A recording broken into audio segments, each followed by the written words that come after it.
Warning, the following podcast has been classified as insanely lucrative. Listener discretion is advised. Amazon has, in most categories at this point, allowed you or increased the keyword count to 5,000 characters. This is the keyword fields on the back end, right, where you enter all your search terms. 5,000 characters. Your attention, please. Listening to the AMPM podcast may cause recurring revenue streams and unfair advantages over your competitors. Other side effects may include fatter wallets, fired bosses, and longer vacations. Listen at your own risk. Here's your host, seven-figure entrepreneur and online marketing madman, Manny Coates. Manny Coates. Hello, everybody, and welcome to the AMPM podcast. My name is Manny Coates, and I will be your host. And this is the show where we discuss how to generate recurring revenue streams that come in 24 hours per day during the AM and the PM, hence the name of the show. As a matter of fact, I was ordering groceries for the second time now on Amazon Fresh, trying to save myself an hour from having to go to the store. But while I was getting these groceries picked out, I was making money. How cool is that? Pretty cool, I think. So everybody, I am here with my fantastic buddy, Guillermo Puyol. Guy, how are you doing today? I'm doing awesome, Manny. How's it going, man? It's going good, man. It's a great day. It's actually hot here in SoCal, you know. Guy, I have a question for you. I always have a question for you when we start these things out. But are you a boxer or briefs kind of guy? I'm a boxer kind of guy. All right. I gave out tidy whities a long time ago, man. All right, good. You know, that's an important question. I think a lot of viewers, or sorry, I should say listeners, it's not Periscope, we're curious. Yeah, I get that question in my inbox all the time.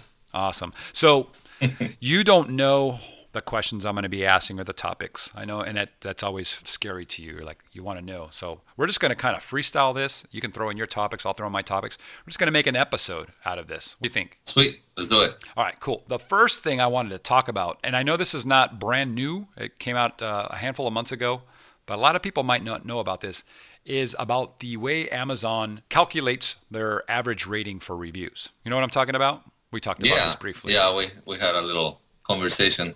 So Amazon, I thought, this is what I thought, and I don't know how you thought about this before talking about this, Guy, but I thought that they would say, okay, you know, there's X number of reviews, okay, they have X number of ratings, whatever they are. They just take all of the numbers, they add them together, they divide them out based on how many there are, and that gives you your review. That's what I thought it was. Did you think that? I would have thought you get the totals, average them out, and that's your star rating, but that's not the case. It's not the case, no. And a lot of people don't know this, but the way it works, I don't know, do you have the screenshot up, Guy? I don't. No, I'll say it then. I'll do this. But essentially what it says Amazon calculates a product's star ratings using a machine-learned model. Sounds all fancy, doesn't it? Instead of the raw data average. So the machine learned model takes into account factors including, now here's where it gets interesting, everybody, including the age of a review, the helpfulness votes by customers, and whether the reviews are from verified purchases. Interesting, right? That's pretty cool. So I'm always the guy that says, you know what, it doesn't matter if it's verified or not when you're trying to get your reviews. And I still agree with that. I think that when you're trying to get your initial reviews, when you're launching a product, just get some reviews up there. People will see. I mean, if you get 3 5-star reviews, you should have a 5-star review anyways, no matter how it calculates stuff, right? Because that's all you have. But people aren't going to check to see if it's verified or not verified. But what they're saying now is that if you have an older review, one of the very first people that comes in and reviews your product, if it's aged and they've given you a crappy review, right? They give you a 1-star, 2-star. That's going to have more relevance in pulling down your average than all the new stuff that you put on there. And it's also going to, since it's taking into account whether the reviews are, verified or not, all of those ones that aren't verified aren't going to really be helping your overall score. So the real reviews that people are actually buying are going to be very important. I would venture to guess in a different direction. You just say age is probably a good factor. I wonder if fresh reviews are going to weigh in more.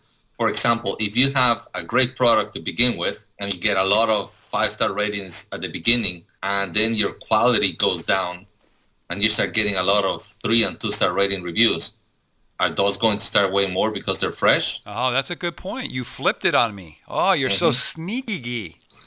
All right, yeah. So that's what happens when we're freestyling, Manny. I know. Damn it. You just trumped me.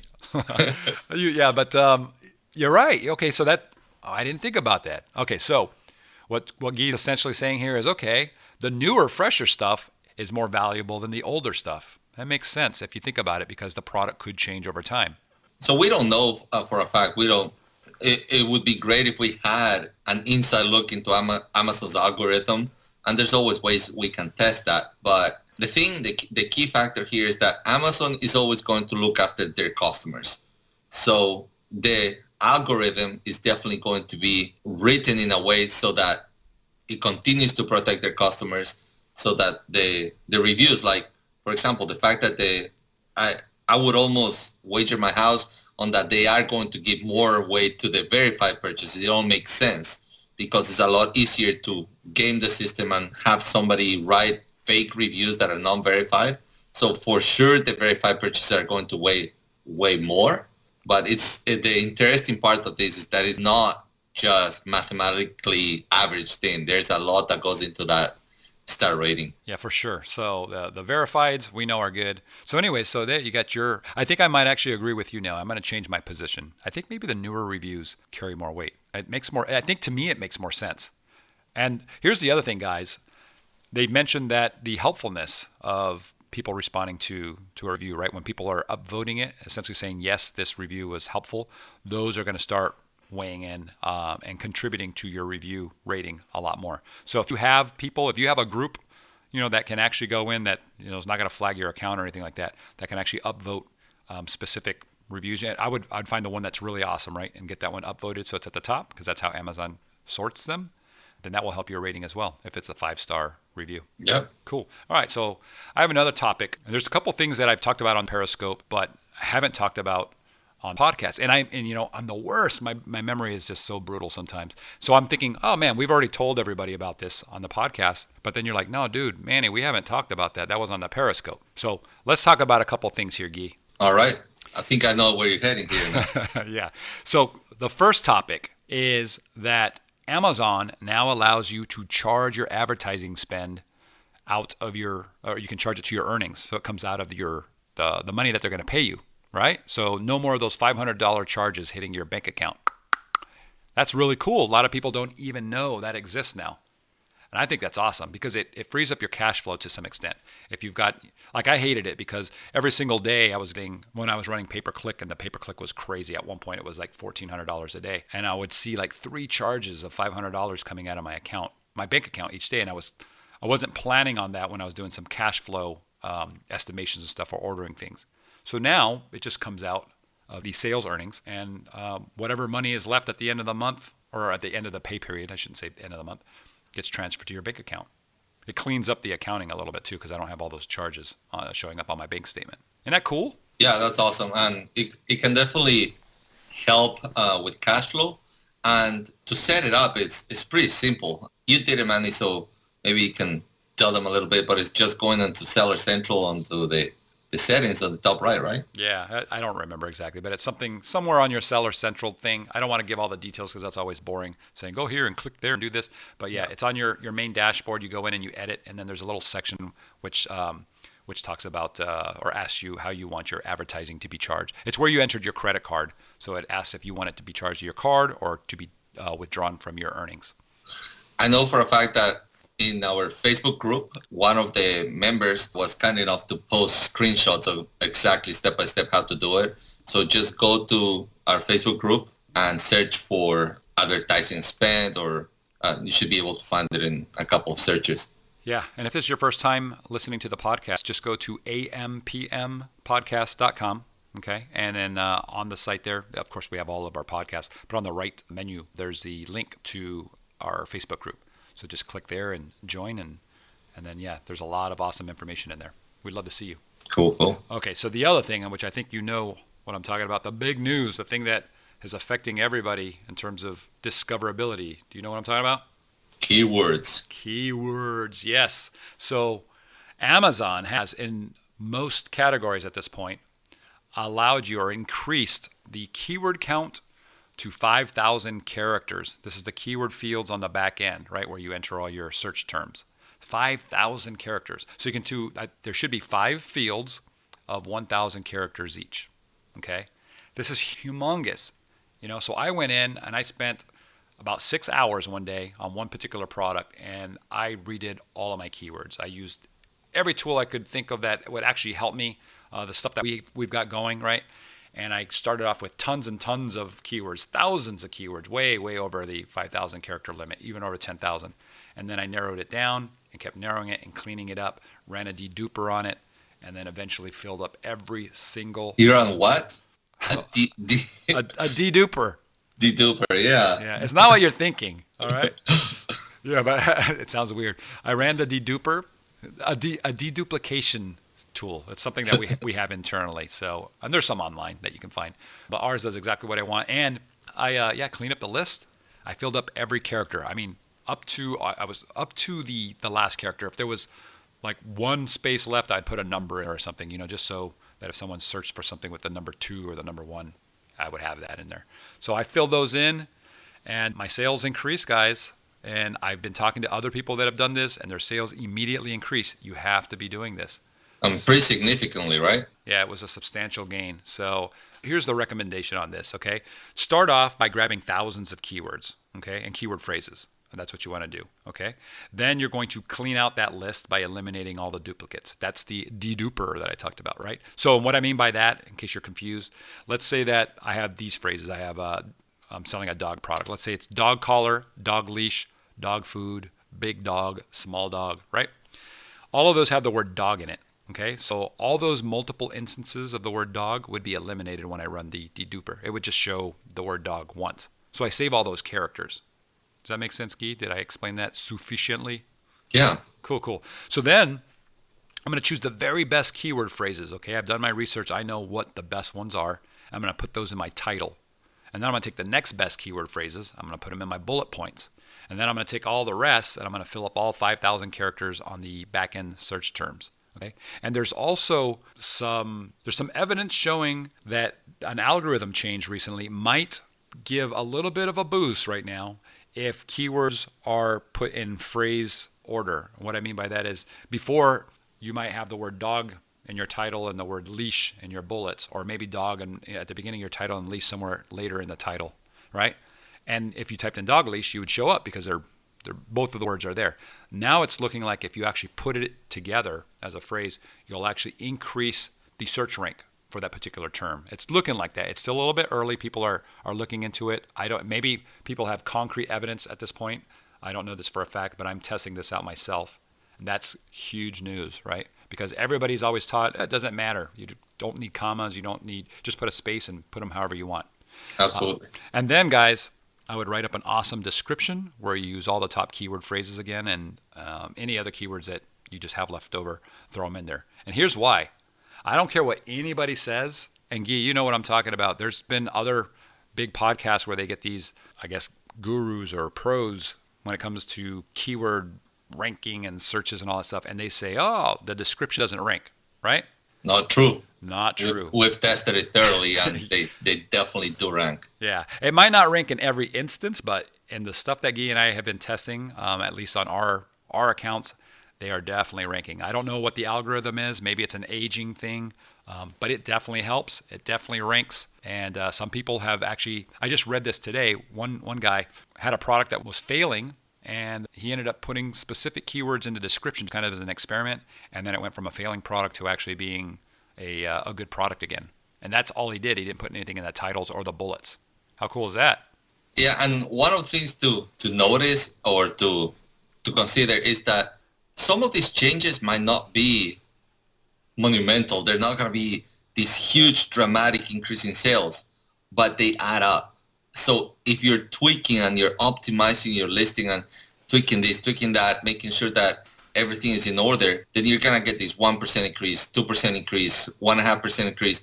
Little by little, it adds up significantly. So it does pay to optimize. I mean, Manny, you spend 6 hours optimizing one listing. It sounds insane to invest that much time into something, but it has paid you handsomely, right? Absolutely, yeah. And that was 6 hours with using our tools, which sped everything up like however many times, 20 times, right? 100 times. I don't know how long. You have to use stuff to take out the duplications and to get rid of commas and put things in the right order, and of course all the keyword tools to pull all the relevant keywords in the first place. Now you don't need tools. I mean, you can go to Amazon, for example. And for those of you that don't know this, Amazon has the auto suggestion tool, right? It's built in. So like it's the same thing as what Google does. When you go to Amazon and you type in the word dog, it pulls down a little list of auto suggestions, these little auto completes, right? And then you can select from the 5 or 6 or however many they show there. And as you type in more keywords or more letters, it starts adjusting those on the real time, right, on the fly.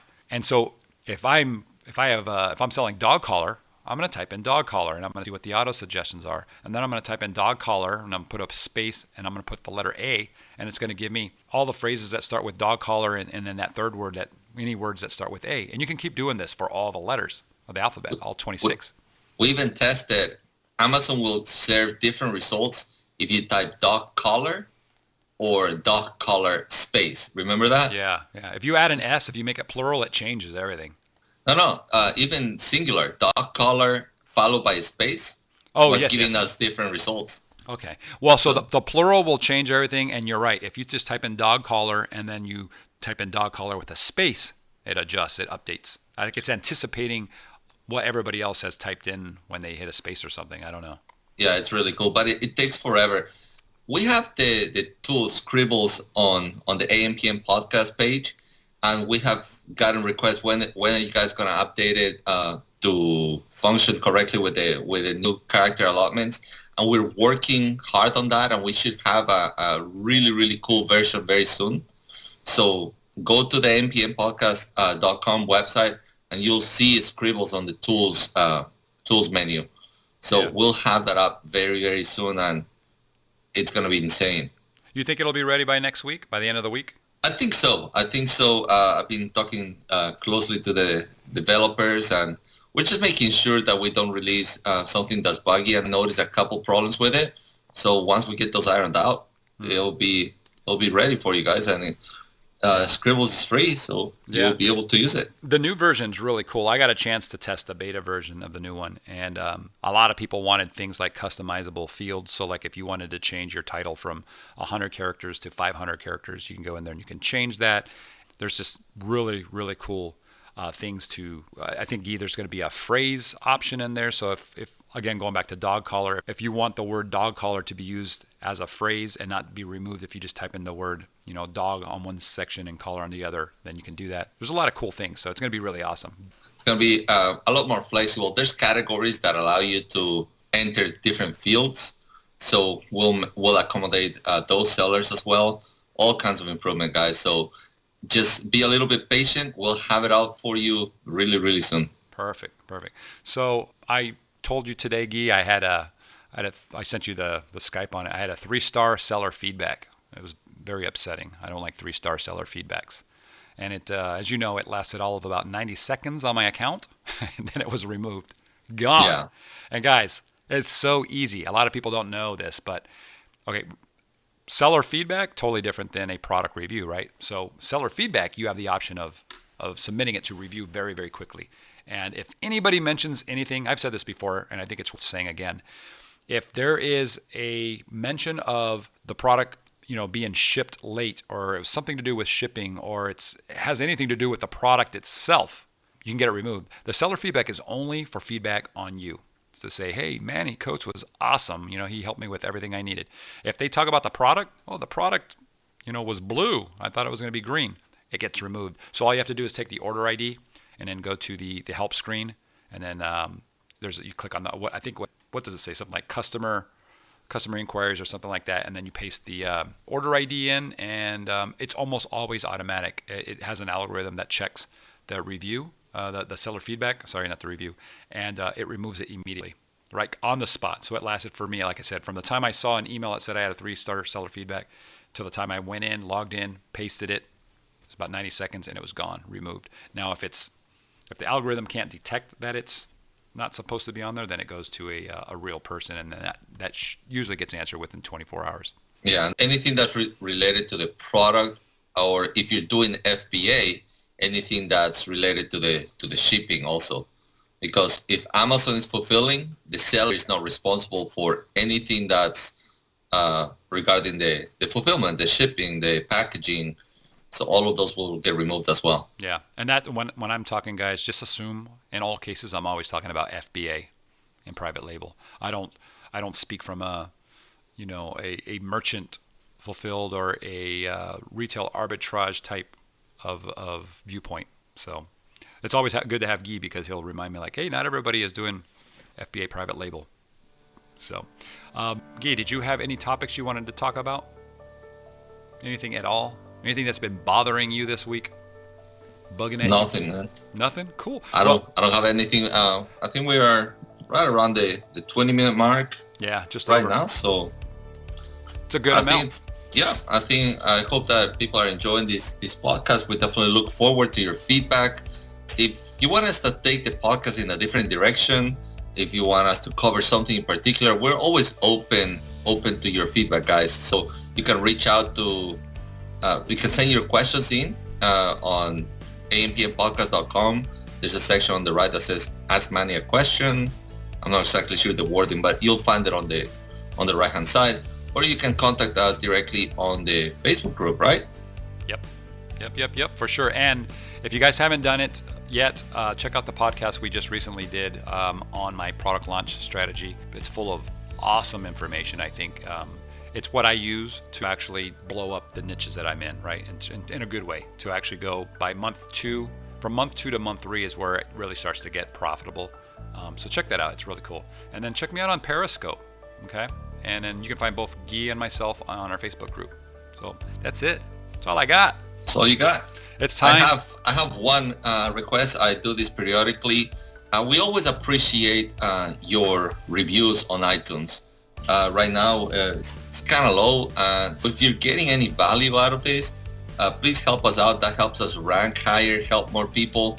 So take a couple minutes, help us out, and post your review on iTunes for the podcast. That really, really helps. That would be cool. Yeah, we'd appreciate it. All right, guys. That's it. That's all we've got for today.